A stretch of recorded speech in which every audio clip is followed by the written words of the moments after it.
It started with something small, something that at first I brushed off as silly.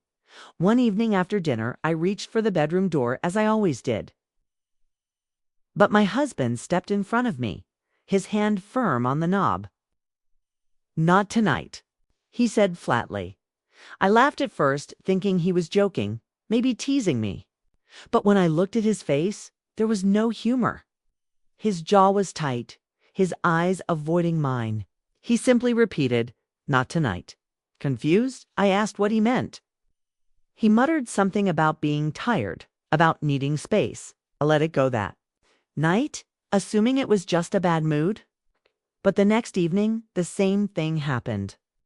He slipped into the bedroom first, closed the door, and told me to sleep on the couch. At first, I thought maybe I had done something wrong. Maybe we had argued. Maybe he needed time. But soon, it became routine. Every night, he shut me out of our own bedroom. He offered no real explanation, just flimsy excuses that never made sense. The couch became my bed. My neck ached, my back stiffened, but the physical pain was nothing compared to the humiliation.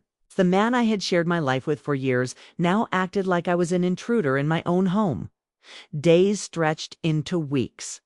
I began noticing odd behavior.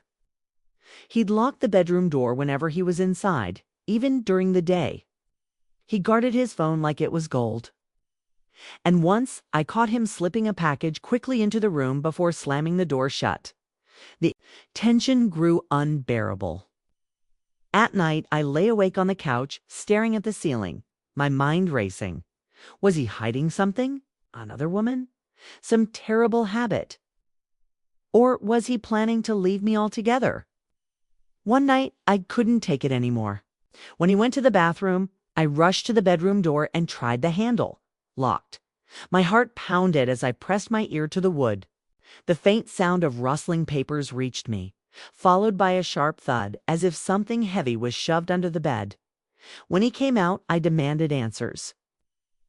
My voice shook, half from fear, half from anger. He denied everything, his face a mask of calm. "You're imagining things," he said. But I could see the flicker in his eyes, the crack in his composure. The final straw came a week later. I returned home earlier than usual, stepping quietly into the house. From the hallway, I saw him in the bedroom, the door slightly ajar. He was kneeling by the bed, sliding a thick envelope into a box. His hands trembled as he tucked it away. Then he quickly pushed the box deep into the closet. When he turned and saw me watching, his face went pale. The color drained completely, as if all the lies he had built were crashing down at once. "Tell me the truth," I demanded, my voice steady despite the storm inside me. For a moment, he said nothing. Then, shoulders slumping, he finally spoke. "The box, the envelopes, the locked door, it wasn't about another woman. It was debt. Piles and piles of secret debt he had been hiding for years. He had lost money in failed investments, signed loans behind my back, and when it all crumbled, he didn't know how to face me. The bedroom had become his vault. It's a place where he kept the evidence of his mistakes locked away."